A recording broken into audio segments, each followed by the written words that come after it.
바람난 사연 지금 시작합니다. 세상 사람들 내 말 좀 한번 들어보세요. 아니 글쎄 이 나이에 정말 혼자 살아야 되나요? 매일매일이 어찌나 외로운지 오죽하면 이런 생각을 다 했을까요? 아무튼 과부 말만 들었지. 그 과부 내가 될 줄이야. 정말 꿈에도 생각 못했네요. 저 같은 경우는 남편 죽고 고향 마을에서 과부로 1년 살다 보니 더 이상 혼자는 못 살겠더라고요. 그렇다고 이런 총구석 마을에 나와 함께 살 임자 없는 남정네가 있을 리도 없고 매일매일 고민에 고민을 달고 있었는데 어느 날 TV에서 서울에 대한 모습을 비추고 있더군요. 좀 더 자세히 TV 속을 들여다보니 서울은 어딜 가도 사람들이 많이 붐비는 곳이었고 무엇보다 남정네들도 정말 많았죠. 그때 문득 든 생각이 저 많은 남정네들 틈에서 과부인 내게 맞는 남자 하나 없겠냐는 생각에 무작정 서울로 떠나게 되었답니다. 큰 보따리를 들고 마을을 빠져나가는데 마을 이장이 제게 어딜 가냐고 하더라고요. 그래서 당분간 이 마을은 안 돌아올 것 같다고 말하니 이유가 뭐냐고 해서 그건 이장님도 잘 알지 않냐며 어떻게 이 마을엔 호랩이 한 명 안 보이냐고 하니까 요새 다 도시로 가려고 해서 호랩이 보기는 더더욱 어렵다는 말을 하지 않겠어요? 게다가 대부분 다 임자가 있는 사람들이라 호랩이는 눈 씻고 찾아봐도 없다고 말을 하니 당연히 제가 서울로 떠나는 거죠. 이장은 그런 제 마음을 알았던 건지 몰라도 1년 동안 남편 없이 혼자서 지낸 제 마음을 이해한 이장은 몸 조심히 잘 다녀오라고 하더군요. 그리고 서울에 가서 맞는 호랩이 있으면 꼭 다시 여기로 와서 그 호랩이랑 같이 살라고 했답니다. 저는 그 말을 들으니 왠지 더 용기가 생겼어요. 왠지 내게 맞는 호랩이를 찾을 수 있을 것 같은 생각이 들었거든요. 내 나이 이제 50대 중반이지만 그래도 아직 팔팔한 나이이기에 이 상태 이대로 과부로 늙어가기엔 너무나 아쉬운 마음이 컸더랬죠. 드디어 서울에 도착했고 기차에서 내려 서울을 둘러보는데 아니나 다를까 서울에는 정말 사람들이 빼곡하대요. 왜 이렇게 정신없이 사람들이 많은지. 그리고 그 중에는 내 나이 또래 남자들이 정말 다 신사처럼 느껴졌습니다. 모두가 단정하고 멋있는 남자들 투성이었거든요. 저런 남자들 중 호래비가 있겠다 싶었지만 하지만 그 많은 남정네들 틈에서 막상 어디서 어떻게 호래비를 찾을지 막막했어요. 게다가 연고도 없는 서울에서 어디서 무엇 하며 지내야 하는지도 막막했죠. 안 되겠다 싶어서 생활 광고지를 하나 들어서 펼쳐봤고 숙식 제공하는 고깃집 서빙이 눈에 보였어요. 그래서 잘됐다 싶어 그곳으로 면접을 보러 갔는데 그곳 사장님이 제 나이와 비슷한 남자더군요. 저보고 일 잘하게 생겼다면서 당장 오늘부터 일해달라면서 숙식 제공도 물론 된다고 말을 했답니다.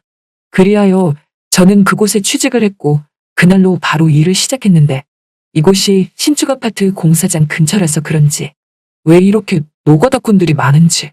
하지만 노가다꾼이면 뭐 어떻겠어요. 저 중에 호래비만 있다면야. 그 마음을 갖고 서빙을 하고 있었는데 정말 딱 보기에도 힘좋게 생긴 60대 초반 노가다꾼이 한 명 들어오더니 나보고 새로 왔냐고 하더라고요. 그래서 새로 왔다고 하니까 갑자기 나를 위아래로 쭉 훑어보지 않겠어요? 그러면서 또 하는 말이 서방은 있냐고 해서 서방 없다고 하니까 마침 잘됐다며 자기도 지금 마누라 없는 처지라고 하지 뭐예요. 여러분이 지금 듣고 계신 채널은 바람난 사연 채널입니다. 그 말을 들으니 왜 이렇게 마음에 드는지 오래 걸릴 것만 같았는데 이렇게 서울 바닥에서 호랩이 만나기 참 쉽다는 생각이 들었답니다. 그날로 고깃집 사장 몰래 저는 그 남자랑 만나게 됐고 우리는 사이가 깊어졌어요. 그런데 알고 보니까 이 남자 노가다꾼 주제에 제게 사기를 쳤지 뭐예요. 알고 보니 아내도 있고 자식도 있는 남자였어요. 단지 자기가 여기서 노가다 일을 해서 그런지 가족들은 멀리 떨어져 생활을 한다 뿐이었죠. 저는 뭐 이런 남자가 다 있나 생각하고 그 뒤로 그 남자를 만나지 않았답니다. 그리고 더 이상 이곳에 있기가 싫어졌어요. 무료하게 다가왔거든요. TV에서 보던 서울은 정말 멋진 중년과 노신사들이 가득한 곳이었는데 제가 식당 일을 하는 여기는 왜 이렇게 흙냄새 풍기는 노가다꾼들만 가득한지.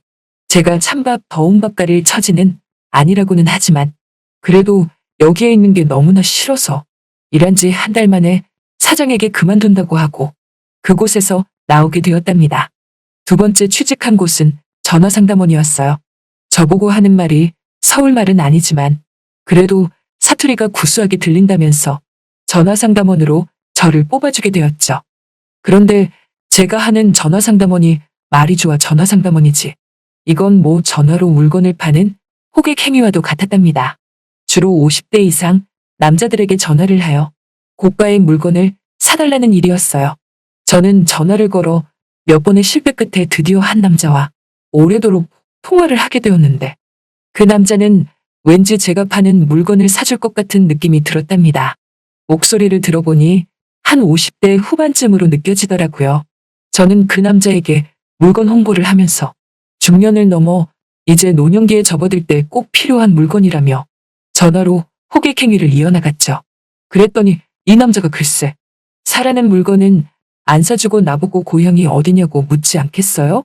그래서 아랫지방에서 왔다고 하니까 자기는 평생 서울에서만 살아서 그런지 사투리에 대한 로망이 있다면서 사실 지방 여자와 결혼하고 싶었는데 자기와 맞지 않은 서울 여자랑 결혼하게 됐었다고 말을 했답니다. 그래서 그럼 어떠냐며 그래도 지금 잘 살고 있지 않냐고 전화상으로 말을 이어나가니 아니라면서 아내가 2달 전에 암으로 세상을 떠났다고 하지 뭐예요. 그 말을 들으니 왜 이렇게 동병상련처럼 느껴지는지 그래서 저도 모르게 팔라는 물건은 안 팔고 전화로 위로를 하고 있는데 그 사람이 그런 저의 진심이 느껴졌는지 한번 만나자고 하지 않겠어요? 그 말을 듣고 제가 뜸을 들이듯 망설이자 그 남자는 나에게 직접 만나면 내가 파는 물건을 사준다고 했답니다. 그 얘기를 들으니까 갑자기 또 솔깃해지는 게 한번 만나봐야겠다 생각했어요. 저 물건을 팔면 정말 인센티브 두둑하게 받을 수 있었으니까요. 여러분, 하지만 제가 여기 서울로 온 목적이 돈이었겠어요? 아니잖아요. 앞전에 말했다시피 저는 호래비를 찾아서 온 거였답니다. 그건 즉 통화하는 이 남자가 호래비니까 제게 맞는 상대라는 거죠. 저는 마지못해 알겠다고 하고 그 남자를 밖에서 만났는데 웬일이니 말끔한 정장 차림을 하고 나왔더라고요. 인상도 얼마나 좋은지. 딱 전형적인 서울에 사는 중년 남자 같은 느낌이랄까? 제가 사는 시골에서 찾아볼 수 없는 세련미가 느껴졌어요. 사실 저도 저런 남자가 좋거든요. 그래서 저도 모르게 수줍게 다가서니 저보고 하는 말이 나와줘서 고맙다면서 물건은 사줄 테니 걱정 말라며 오늘 자기와 데이트를 하자고 그러지 뭐예요. 말하는 거 보니까 이 사람도 저를 마음에 들어 했어요. 데이트를 하면서 우리는 남산 케이블카도 탔고 장충동에 가서 족발도 먹었어요. 그렇게 이 사람과 시간을 보내고 있는데 저도 모르게 이 사람에게 더욱더 끌리게 되었답니다. 저는 다시금 이 남자에게 정말 호랩이 맞냐고 하니까 맞다면서 나보고는 결혼 언제 했냐고 물어보더라고요. 그래서 결혼은 오래전에 했다고 하니까 갑자기 그 남자가 실망한 듯한 표정을 보이길래 저는 다시 지금은 과부가 됐다고 하니 그 남자의 표정이 금세 환하게 살아났답니다. 그날로 우리는 함께하게 되었어요. 서울바닥에서 이 나이에 마치 신혼처럼 말이죠. 그 남자는 보니까 부동산을 운영하더라고요. 공인중개사였던 거죠. 그러면서 나에게 하는 말이 어쩜 그렇게 사투리 쓰는 게 구수하게 들리냐면서 내가 하는 말만 들으면 기분이 좋아지겠대요. 그렇게 전 서울에서 부동산 일을 하는 멋스러운 호래비를 만나나 싶었는데 웬일이니 알고 보니 이 남자 글쎄 호래비가 아니었어요. 이 남자 또한 바람둥이였던 거죠. 마누라가 암으로 죽긴 뭐가 죽어요. 버젓이 살아서 제 머리끄댕이를 잡고 자기 남편 꼬시는 촌년이라면서 아주 난리를 치더군요. 그 뒤로 뭐 어떻게 됐겠어요? 또 그 남자랑 헤어지고 말았죠. 이 꼴 저 꼴 다 보다가 또 다른 남자를 서울에서 만났는데 이 남자는 그나마 있던 제 돈까지 탈탈 털어간 사기꾼이었답니다. 그렇게 전 서울에서 마음도 다치고 돈도 잃고 모든 걸 다 잃게 되었어요. 아무리 생각해도 저는 이곳과 맞지 않는다는 걸 느끼게 되었고 다시 고향 마을로 돌아갔는데 마을 입구에 들어서니 이장이 나를 보고 왜 이제야 왔냐면서 제게 뭐라 하더라고요. 그래서 무슨 일이냐고 하니까 놀라지 말라며 우리 마을에 정말 농사 잘 짓는 호래비가 한 명 왔다면서. 그런 호래비가 우리 마을로 이사를 왔다는 거예요.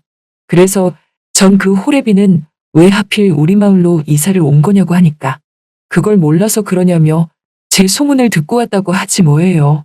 그래서 무슨 소문을 들었길래 그러냐고 하니 그 사람도 과부를 만나고 싶어서 이렇게 우리 마을로 이사를 왔다고 했답니다. 그리하여 어떻게 됐냐고요? 그 호랩이랑 저랑 아주 둘이서 깨가 쏟아지게 잘 살게 되었죠.